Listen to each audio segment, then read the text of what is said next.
Hello everyone, welcome to Concept Classes. Myself Dharmendra Sharma. Today we are going to start a new chapter of 12th class, that is moving charge and magnetism. Moving charge and magnetism जो कि हमारे पास 12th class का एक chapter है, उसके basics के बारे में आपने थोड़ा बहुत पढ़ा होगा अपनी 10th क्लास में। तो उसी से हम स्टार्ट करेंगे जहाँ पर हमने 10th क्लास में जो चीज़ें पढ़ी थी उन्हीं को फिर आगे हम कंटिन्यू करते हैं अपने नेक्स्ट चैप्टर में, moving charge and magnetism. Moving charge and magnetism, और इसके बाद जो हमारे पास चैप्टर नंबर 5 होगा, that is earth magnetic field and it's component. ये दोनों जो चैप्टर हमारे पास हैं ये एक दूसरे से बिल्कुल रिलेटेड है, सीरीज में चैप्टर्स हमारे पास हैं। तो आज हम स्टार्ट करते हैं अपने chapter number 4 moving charge and magnetism का सबसे पहला टॉपिक, जिस टॉपिक का नाम हमारे पास होगा मैग्नेटिक फील्ड। तो पहले हम केवल थोड़ा इंट्रोडक्शन के बारे में ही यहाँ पर लेके चलेंगे कि what is magnetic field. Magnetic field आप सभी ने 10th क्लास में पढ़ी हुई है कि मैग्नेटिक फील्ड हमारे पास क्या होती है। अगर मैं मैग्नेटिक फील्ड की बात करता हूँ तो मैग्नेटिक फील्ड हमारे पास क्या है, जैसे आपने एग्जाम्पल देखा, बहुत जब हम छोटे थे तो खेलते थे कि हमारे पास दो मैग्नेट के पीसेज हैं, एक मैग्नेट हमारे पास ये है और दूसरा मैग्नेट हमारे पास यहाँ पर ये है।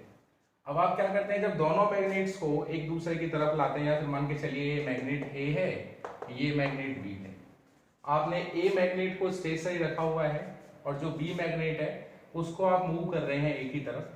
तो यहाँ पर आप क्या नोटिस करेंगे कि जब बी ए की तरफ चलेगी तो एक पर्टिकुलर डिस्टेंस के बाद, एक निश्चित दूरी के बाद, या तो ए अपने आप बी से आके स्टिक हो जाएगी, चिपक जाएगी, या फिर ए बी से रिपेल करने लगेगी। तो ऐसा क्यों हो पा रहा है? That is due to the magnetic field. ये जो दो मैग्नेट्स के बीच में रिपल्शन होता है, मैग्नेट और मैग्नेटिक मटेरियल्स के बीच में जो रिपल्शन या अट्रैक्शन होता है, वो सभी किसकी वजह से होता है? मैग्नेटिक फील्ड की वजह से। अगर मैं यहाँ पर मैग्नेटिक फील्ड को डिफाइन करता हूं तो मैग्नेटिक फील्ड जो हमारे पास यहाँ होगा उसकी डेफिनेशन क्या होगी? सपोज करिए कि यहाँ पर हमारे पास ये एक मैग्नेट है, ये इसका नॉर्थ पोल है और ये इसका है साउथ पोल। अब इस मैग्नेट के चारों तरफ मैं इमेजिन कर लेता हूं एक पर्टिकुलर बाउंड्री।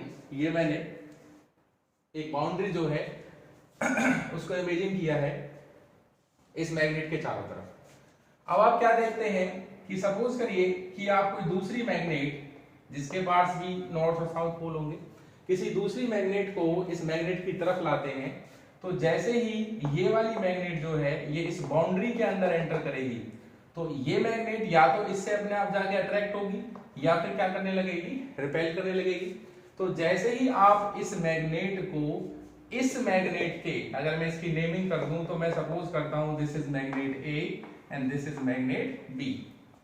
तो अगर आप इस ए मैग्नेट को बी मैग्नेट की तरफ लेके आएंगे तो आप क्या देखेंगे कि जो बी मैग्नेट है वो ए की तरफ एक पर्टिकुलर डिस्टेंस के बाद या तो अट्रैक्ट होने लगेगी या फिर रिपेल होने लगेगी। इसको आप चारों तरफ कहीं भी लेकर आइए, हर जगह से रिपल्सन और अट्रैक्शन यहाँ पे आपको दिखेगा।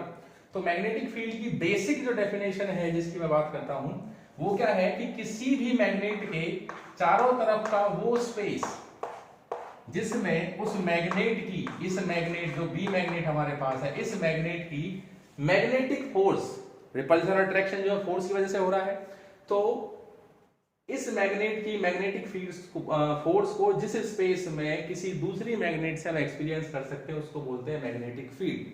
मैग्नेटिक फील्ड मतलब होता है क्षेत्र, कोई जगह। तो उसी तरीके से हमारे पास है किसी भी तरह की कोई भी मैग्नेट के चारों तरफ का वो स्पेस जहां पर हम उस मैग्नेट की फोर्स ऑफ अट्रैक्शन या फिर फोर्स ऑफ रिपल्शन को एक्सपीरियंस कर सके, उस स्पेस को हम बोलते हैं मैग्नेटिक फील्ड। अब अगर मैं बात करता हूं मैग्नेटिक फील्ड की, तो मैग्नेटिक फील्ड जो है that is a vector quantity. Magnetic field जो हमारे पास होता है वो होता है vector quantity. Magnetic field is vector quantity. अब वेक्टर क्वांटिटी है तो इसके पास मैग्नीट्यूड के साथ साथ डायरेक्शन भी होगा।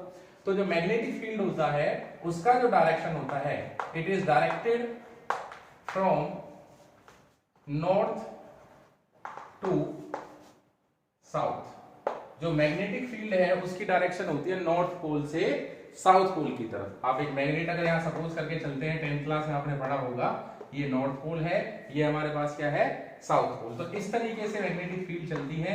नॉर्थ पोल के लिए होती है ये आउटवर्ड और साउथ पोल के लिए होती है ये inward, like this. This is the simple representation of magnetic field which was studied by you in the 10th class। बहुत सिंपल कंसेप्ट हमारे पास ये है।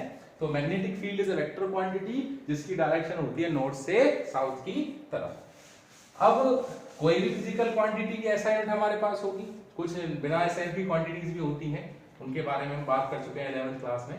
तो इसकी जो हमारे पास SI यूनिट होती है मैग्नेटिक फील्ड की, वो होती है tesla, which is denoted by capital T। Sir Nikolas Tesla scientist थे जिन्होंने मैग्नेटिक फील्ड के बारे में बताया था, तो उन्होंने अपने नाम पर ही इसके SI यूनिट को क्या किया है, नेम कर दिया है। तो जो मैग्नेटिक फील्ड है उसकी SI यूनिट हमारे पास क्या होती है, Tesla. Tesla is the SI unit of the magnetic field. Now अगर मैं CGS यूनिट की बात करता हूं तो CGS यूनिट जो होती है that is gauss. The CGS unit of magnetic field is gauss. दोनों के बीच में रिलेशन क्या होगा, 1 tesla is equal to 10 raise to power 4 gauss, या फिर 1 gauss is equal to 10 raise to power -4 tesla. This is the relation between SI unit and CGS unit of magnetic field. तो magnetic field क्या है, किसी भी magnet के चारों तरफ का वो स्पेस जहां पर उसकी फोर्स ऑफ अट्रैक्शन और रिपल्शन को हम एक्सपीरियंस कर सके। वेक्टर क्वांटिटी होती है जिसकी डायरेक्शन नॉर्थ से साउथ होती है। SI यूनिट होती है आपकी टेस्ला, CGS होती है हमारे पास गॉस। अब अगर हम आगे कंटिन्यू करते हैं तो जब हम 12th क्लास की तरफ चलते हैं, क्योंकि 10th क्लास में बेसिक चीज हम पढ़ चुके हैं, 12th क्लास में हम चलते हैं तो 12th क्लास में हमने जो चीजें ध्यान रखनी है, जो मैग्नेटिक फील्ड के बारे में बातें हमें हमेशा याद होनी चाहिए इस चैप्टर को पढ़ने के लिए, उन पे मैं थोड़ा यहाँ पर फोकस करना चाहूंगा। अब जो मैग्नेटिक फील्ड है, अगर मैं बात करता हूं magnetic field which is denoted by capital B, magnetic field की डायरेक्शन को रिप्रेजेंट करने के लिए इस चैप्टर में, जो चैप्टर हम पढ़ रहे हैं चैप्टर नंबर 4, वहां पर हम 2 सिंबल्स का यूज करते हैं। एक होता है डॉट और एक सिंबल हमारे पास होता है क्रॉस। अब ये जो डॉट हमारे पास सिंबल है, इस डॉट सिंबल की अगर मैं बात करता हूं तो डॉट रिप्रेजेंट करता है कि जो मैग्नेटिक फील्ड है, magnetic field is perpendicularly outward. अगर कहीं पर डॉट से दिखाया गया है, डॉट से दिखाने का मतलब क्या है, इस तरीके से आपके पास दिखा रखा है कि भैया आपके पास इस तरीके का मैग्नेटिक फील्ड का रीजन है, तो ये जो रीजन है, इस रीजन का मतलब है कि मैग्नेटिक फील्ड आ रही है आपकी कहां, परपेंडिकुलरली आउटवर्ड। इस बोर्ड के साथ 90 डिग्री का एंगल बना के बाहर की तरफ आ रही होगी, तो वो हम किससे रिप्रेजेंट कर देते हैं, डॉट से। और अगर आपको क्रॉस दिया गया है कहीं पर, ये हमारे पास डॉट है, अगर क्रॉस दिया गया है तो क्रॉस में क्या होगा, magnetic field is perpendicularly inward. अगर क्रॉस से रीजन दिया गया है, क्रॉस का मतलब इस तरीके से आपको कोई मैग्नेटिक फील्ड दिखाई गई है लाइक दिस, तो ये जो क्रॉस है ये रिप्रेजेंट करता है direction of magnetic field is perpendicularly inward. इस बोर्ड पर 90 डिग्री का एंगल बना के मैग्नेटिक फील्ड कहां जा रही होगी, अंदर की तरफ। तो इस चैप्टर में इन दोनों चीजों का हमें ध्यान रखना है। डॉट का मतलब परपेंडिकुलरली आउटवर्ड और क्रॉस का मतलब होता है परपेंडिकुलरली इनवर्ड। जैसे फॉर एग्जांपल मैंने बनाया यहां पर कि कोई बैट्समैन डॉट पर आउट हो गया। डॉट पर आउट होने का मतलब क्या है, 0, और आउट होते बैट्समैन ग्राउंड से कहां निकलता है, बाहर। तो डॉट का मतलब 0 और 0 पर आउट होगा तो कहां निकलेगा, बाहर। तो ये हमारे पास 2 तरीके की डायरेक्शन हम जो है वो देख सकते हैं, किसकी, मैग्नेटिक फील्ड की। अब अगर हम आगे फोकस करते हैं मैग्नेटिक फील्ड पे, जो हमने बेसिक सी बातें थी उनके बारे में यहाँ पर हमने पढ़ लिया है। अब जो सबसे मेन चीजें हैं, जो सबसे इंपोर्टेंट चीज है इस चैप्टर की, जिसको एक बेसिक कंसेप्ट पर पूरा चैप्टर हमारा चलेगा, उस कंसेप्ट का नाम होगा लॉरेंट्ज फोर्स। लॉरेंट्ज इज ऑल्सो साइंटिस्ट, ये भी एक साइंटिस्ट है, ठीक है जी। लॉरेंट्ज जो हमारे पास थे, उन्होंने एक कंसेप्ट बताया, उस कंसेप्ट से कुछ फोर्सेस निकल के आई, उन फोर्सेस का नाम था लॉरेंट्ज फोर्स।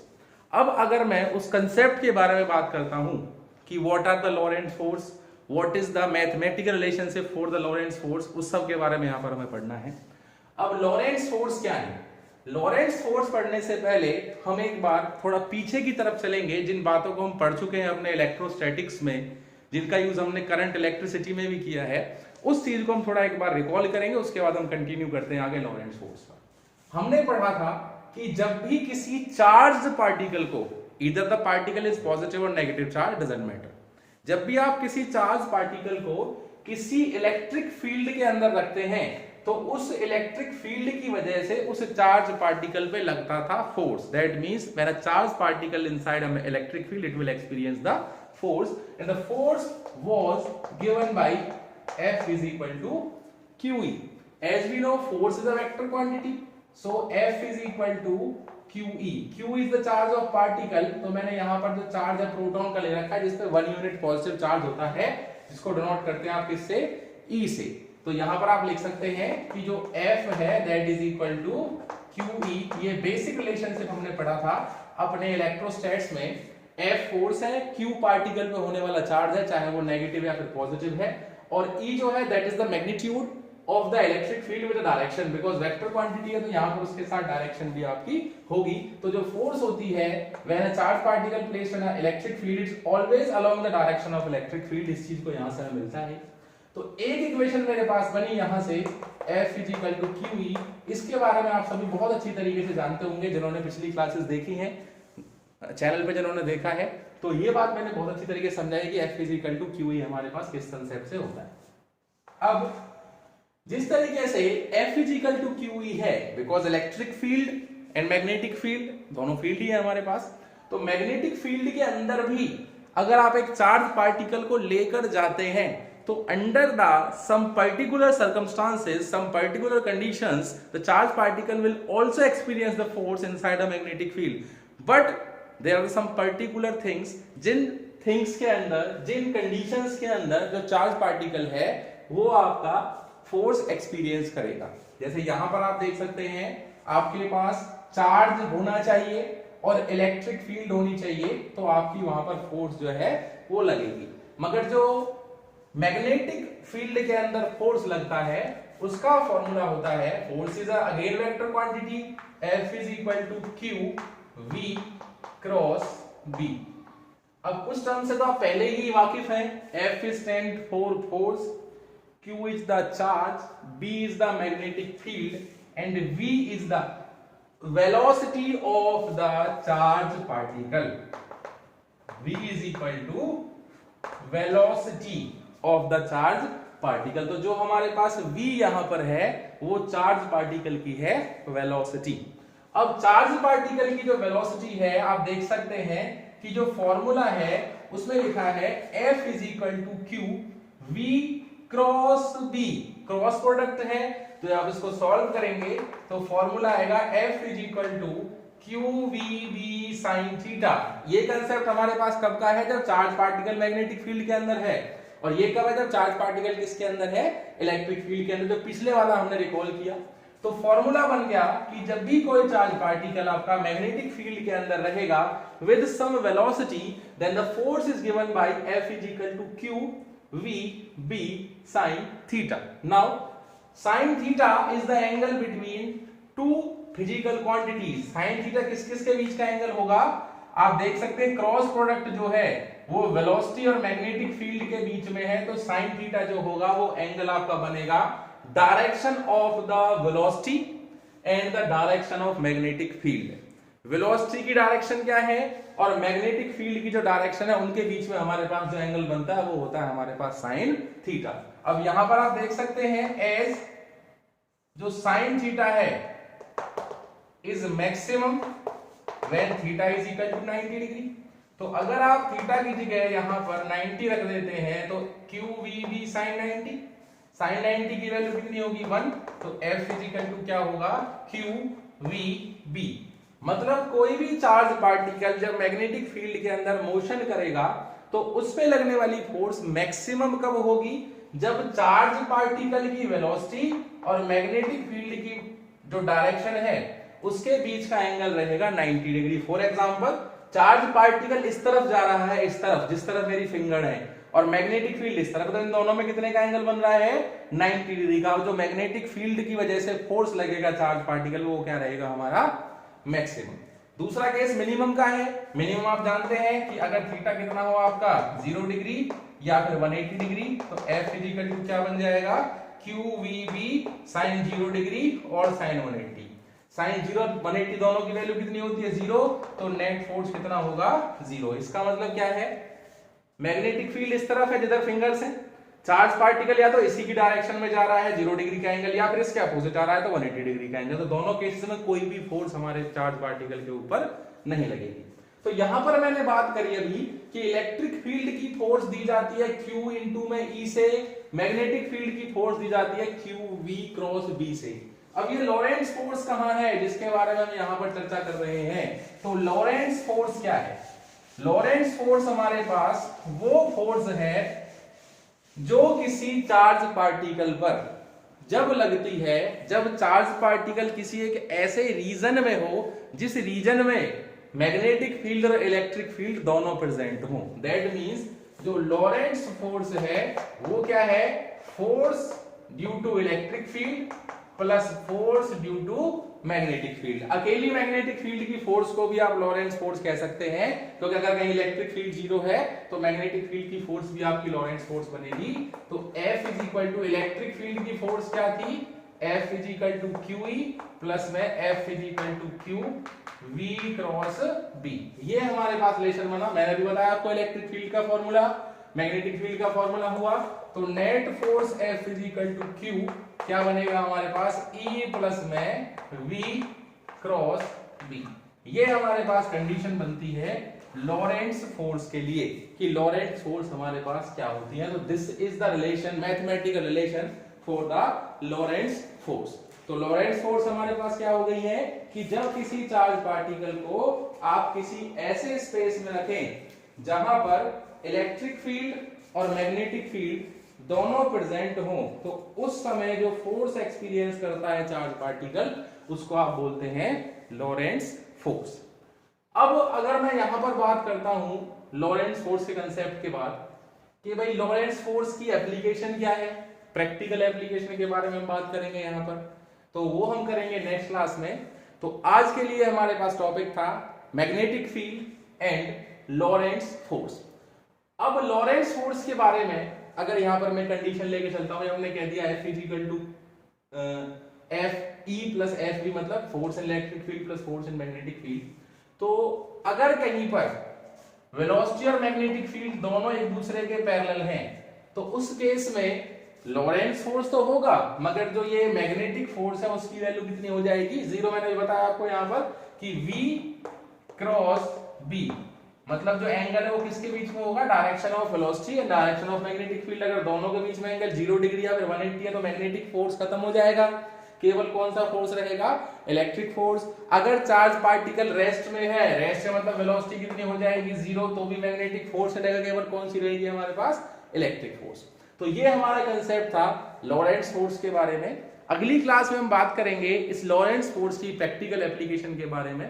तब तक के लिए best of luck, goodbye. Channel को please maximum to maximum number तक सब्सक्राइब करें।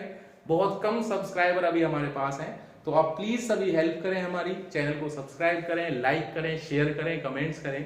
कुछ इंप्रूवमेंट्स जिनकी जरूरत आपको हो प्लीज अपने कमेंट्स प्लीज कमेंट बॉक्स में छोड़ें। और किसी भी टॉपिक से रिलेटेड अगर कोई डाउट हो तो वो भी आप कमेंट बॉक्स में हमसे पूछ सकते हैं, हम कोशिश करेंगे उन टॉपिक्स को क्लियर करने के लिए। So thank you so much, stay home, stay healthy, stay fit, thank you.